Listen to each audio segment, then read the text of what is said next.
3:41 a.m. Intensive care unit, City Hospital. On the heart monitor, one flat green line. The sound, one long, unbroken tone. It's your body. You're 46 years old. An hour ago, you went to sleep in this room after a routine surgery. Right now, you're not breathing. Your heart stopped 2 minutes ago. An ICU doctor in blue scrubs leans over you, defibrillator paddles in his hands. Your wife stands by the door, both palms pressed against her mouth. They call your name. You don't hear them, because you've already left the body. You're hovering near the ceiling, looking down at your own face, at your wife, at the monitor. And in that exact moment, you start to remember what you promised to forget.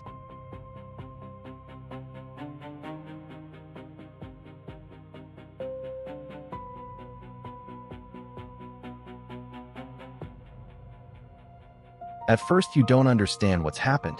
You're hovering near the ceiling, watching your wife. You try to call out to her. You say, "I'm here. I'm not dead. I'm up here." She doesn't hear you. You try to hold her. Your arms pass through her shoulders like they're made of air. You realize you don't have arms. You don't have a body.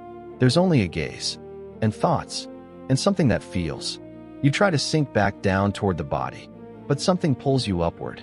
Not hard, gently, like a balloon someone let go of. You pass through the ceiling. You're in the room one floor above. You pass through the roof. You're in the cold night air.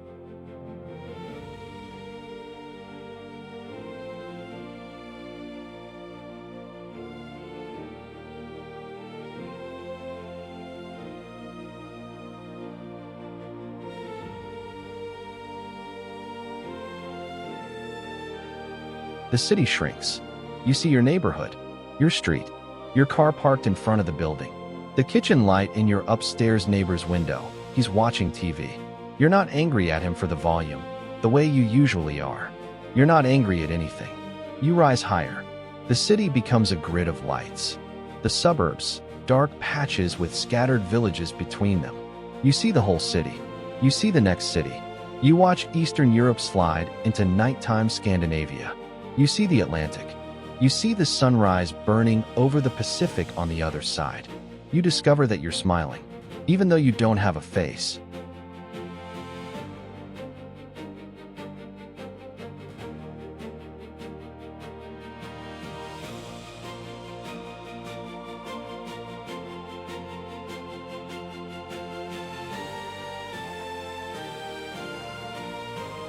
You rise higher.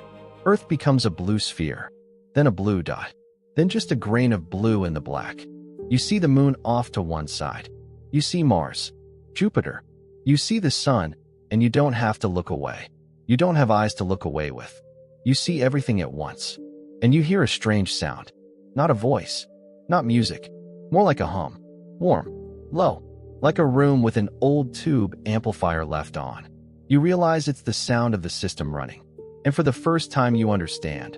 What's down there, what you called reality for 50 years, is a render. It's a hologram. It's a very, very well-made game.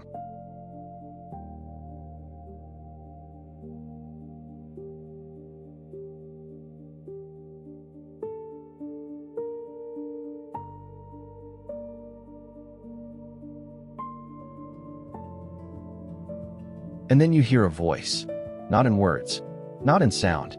It's a familiar voice, very familiar, like you've known it your whole life, like you heard it before you were born. The voice says, "Do you remember the briefing?" You don't remember.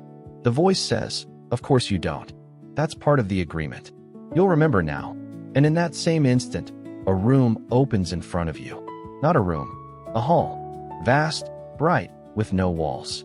An infinite floor of something like frosted glass. You're not alone in this hall. You're sitting at a low round table. Across from you, someone. You can't see his face, but you know it's him who called you here.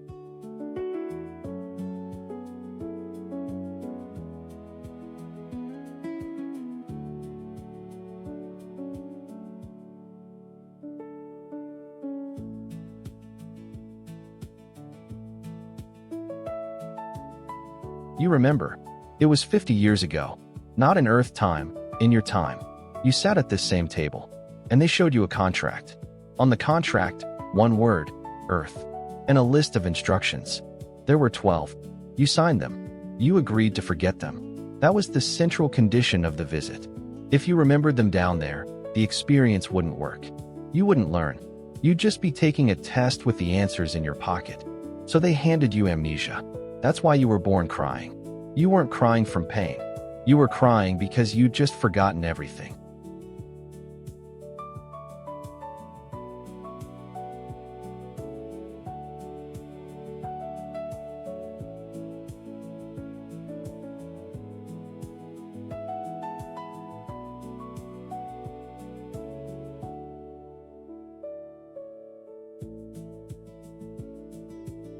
You read.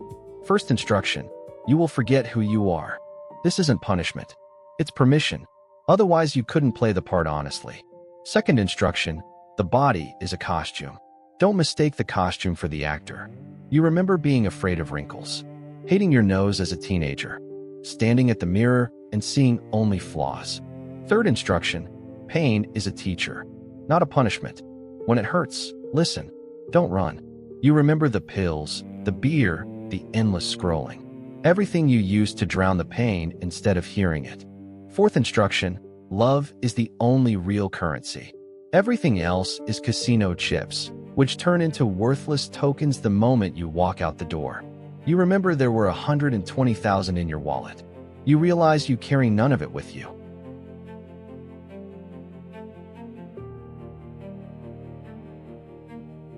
Fifth instruction. The ones who hurt you are your allies. They agreed to play the antagonists. Without them, you would have learned nothing. You remember your father, who shouted at you when you were small. You remember the boss who humiliated you for 5 years. You remember the woman who left you for your friend. And for the first time you see, they were all teachers. Sixth instruction. You will only meet the souls you agreed to meet. There are no accidents. Seventh instruction. The truth is inside you. Don't look outside for it. You remember every book, every course, every guru. Eighth instruction. You will believe the world is against you. It isn't. The world is indifferent. And inside that indifference, your freedom.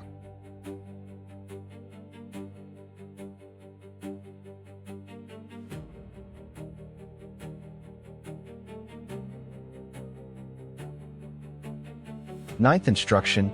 You'll be given a name. You'll mistake it for yourself. That's normal, but you are not the name. 10th instruction. You'll be given a body that ages. Don't fight it.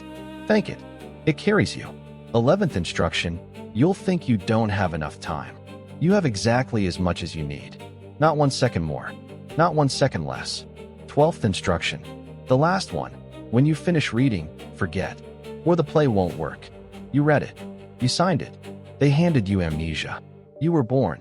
For 46 years you played the part not knowing the role. And now you've remembered. And you understand how almost everything was lived wrong.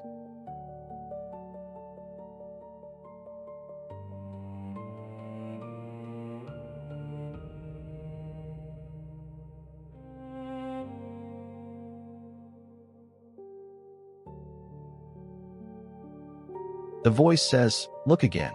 And your life unspools in front of you. Not as a film, as a feeling, lived through in a single second. You see your father, not as a tyrant, as a frightened man who didn't know how to love. He was playing his part. You see the boss, not as a monster, as a woman whose role in your play was to teach you how to stand. You see the woman who left you. She freed you for another life. You see the doctor working on your body right now. He's a friend from this hall. You both agreed to meet at your deathbed. It's not a coincidence. You see everyone you ever hated. And you understand, every one of them was a gift you never unwrapped.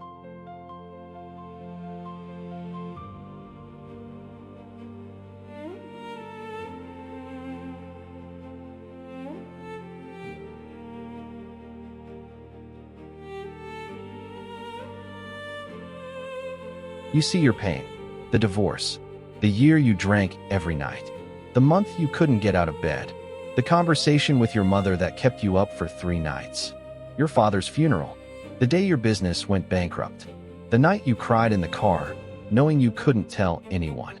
You see all of it, and you understand, it was the curriculum. Every blow was a lesson. Every lesson you chose back there, in the hall. You sat across from this light, and you said, yes, I want to try the divorce. I want to try the bankruptcy. I want to try the humiliation. Because without it I won't understand. And down there on earth, you cursed all of it. You decided it was unfair. It was fair. It was what you ordered.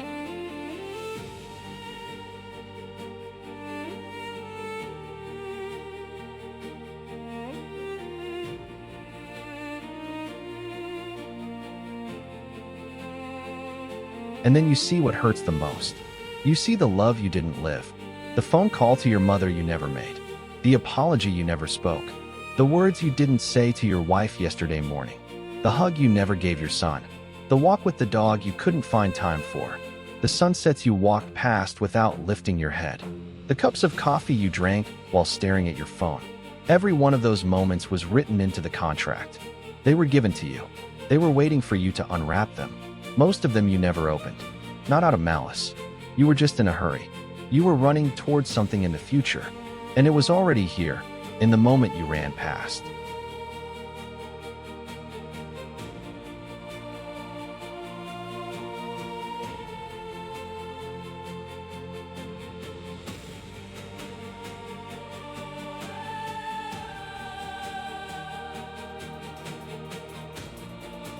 The voice says, you have a choice. You can stay. You've been through enough. You can come here. To us. To the hall you remember. Or you can go back. Into the body the defibrillator is still working on. Into the wife standing by the door. Into the 46 years you thought were almost done. Into the 30 or 40 years still left. And start living the way it was written in the contract. Not for the first time. For the second. Knowing the rules. Knowing the body is a costume. Knowing pain is a teacher. Knowing love is the only currency. The voice says, decide. You have 3 seconds. You're silent. You're silent for 2 seconds. On the 3rd second you say, I want to try again.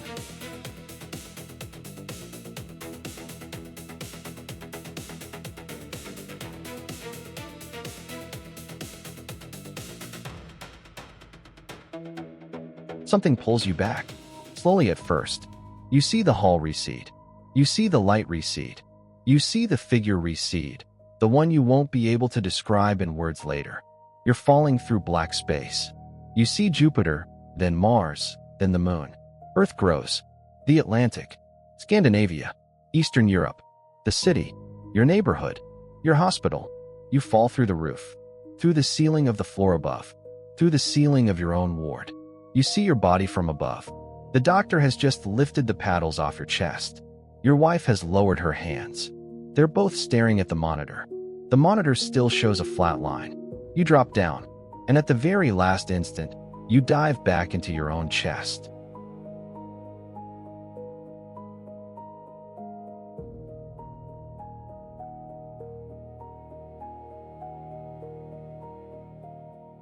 You open your eyes. The monitor beeps. Once, then twice, then a steady rhythm. The doctor freezes, turns to the monitor, doesn't believe it. Your wife rushes to the bed. She's crying and laughing at the same time. You try to smile. You try to tell her you remember, that you just remembered everything, that there's a hall and a table and a voice, that there are instructions, and she was in those instructions. But you stay silent, because the terms of amnesia work in both directions. You're already forgetting. You remember that you saw something, but not what.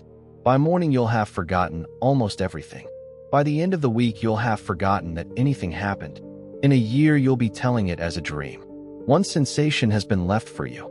That love is the only real currency, and that you have exactly as much time as you need to live it. Welcome to Earth.